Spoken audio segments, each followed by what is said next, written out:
राजधानी पटना में बुधवार को मुख्यमंत्री सम्राट चौधरी की अध्यक्षता में कैबिनेट की एक बैठक की गई।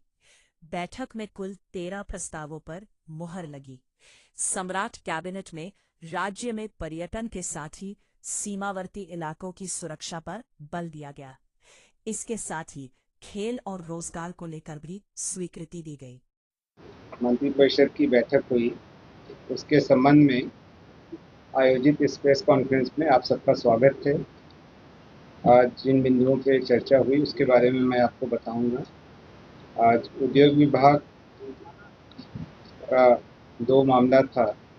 एक messrs Patel warehousing private limited अरावन बेन नालंदा को निवेश प्रोत्साहन के लिए वित्तीय प्रोत्साहन की क्लियरेंस की स्वीकृति दी गई। और इसी प्रकार दूसरा एजेंडा था messrs ESE energy limited private limited खुदरा कैमूर को भी सिमिलरली वित्तीय प्रोत्साहन क्लियरेंस की स्वीकृति दी गई। जल संसाधन विभाग का तीसरा एजेंडा था, जिसमें गया में डोभी प्रखंड में इंटीग्रेटेड मैन्युफैक्चरिंग क्लस्टर जो बन रहा है, इसके बारे में आप अवगत हैं। वहाँ पर जल की उपलब्धता सुनिश्चित करने के लिए जलाशय का निर्माण तथा अन्य आवश्यक कार्य के लिए 428 करोड़ 8,30,000 रुपये की स्वीकृति दी गई।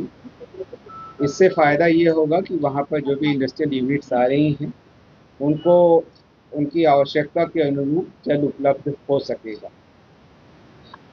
पंचायती राज विभाग का अगला एजेंडा था, जिसमें 15वें वित्त आयोग की अनुशंसा के आलोक में स्थानीय निकायों के लिए भारत सरकार से प्राप्त हेल्थ सेक्टर ग्रांट के मद की राशि की विमुक्ति के लिए बिहार आकस्मिकता निधि से 747 करोड़ 97,64,000 रुपये की अग्रिम की स्वीकृति दी गई।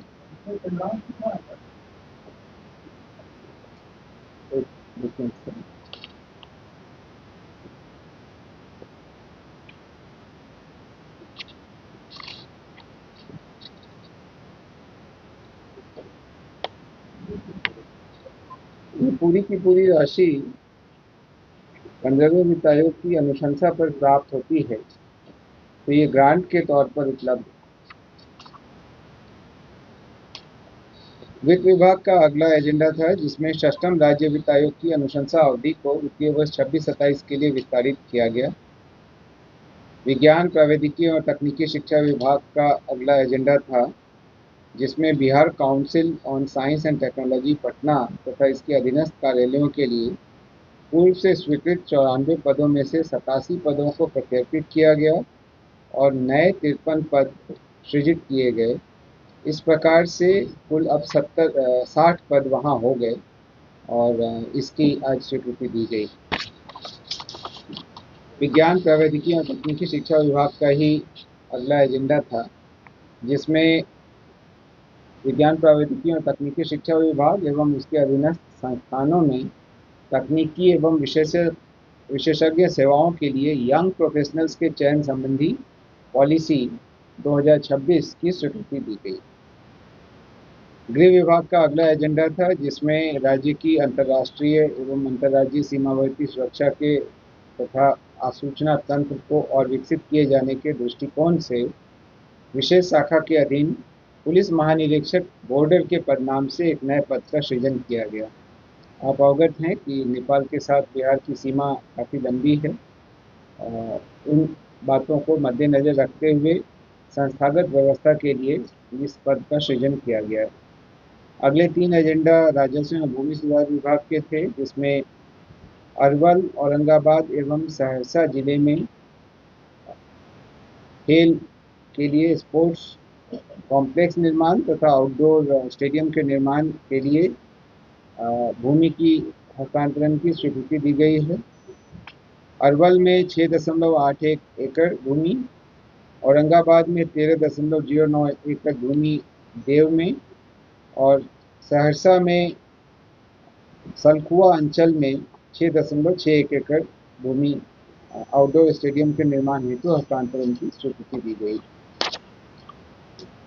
अगला एजेंडा है सिविल विमानन विभाग का, बिहार में नए अंतर्राष्ट्रीय मार्गों पर हवाई संपर्कता बढ़ाने की नीति के तहत नए अंतर्राष्ट्रीय गंतव्यों हेतु नॉन स्टॉप वायु सेवा यानी बिना रुके वायु सेवा प्रदान करने के लिए आमंत्रित निविदा के आलोक में messrs InterGlobe aviation limited Indigo airlines से गयाजी बैंकॉक मार्ग हेतु प्राप्त एकल निविदा को बिहार वित्त संशोधन नियमावली के संगत प्रावधान के आलोक में नामांकन के आधार पर चयन करने तथा वायबिलिटी गैप फंडिंग के लिए 12 महीने के लिए अधिकतम 10 करोड़ 40 लाख रुपए मात्र की स्वीकृति दी गई। इससे ये होगा कि ये कंपनी जब गया से बैंकॉक के लिए डायरेक्ट फ्लाइट शुरू करेगी तो हर फ्लाइट में 5 लाख एक तरफ से और 5 लाख दूसरी तरफ से यानी जाने और आने दोनों के लिए 5-5 लाख 10 लाख रुपए एक राउंड ट्रिप पर वायबिलिटी गैप फंडिंग के रूप में बिहार सरकार देगी।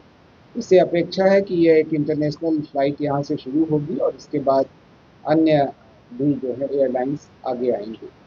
गृह विभाग का अगला एजेंडा था जिसमें वामपंथी उग्रवादियों का सफल निरोध एवं नियंत्रण हेतु सृजित विशेष कार्यबल में विशिष्ट दक्षता प्राप्त एवं आसूचना संग्रहण इत्यादि में कौशल तथा पूर्वानुभव के आधार पर चिन्हित 50 दक्ष पुलिसकर्मियों को अधिकतम 15 वर्षों तक प्रतिनियुक्ति पर रखे जाने हेतु पुलिस महानिदेशक को शक्ति दी गई है। पूर्व में यह 10 वर्षों तक था। वर्तमान में अभी आप अवगत हैं कि वामपंथी उग्रवाद लगभग समाप्त हो गया है, लेकिन हमें उन जगहों पर अभी विशेष सतर्कता बनाए रखनी है। इसी के मद्देनजर यह निर्णय लिया गया। अच्छा, ये 12 नंबर जो एजेंडा था और उसमें वो फ्लाइट मतलब डेली जाएगी या सीजनल फ्लाइट है? अभी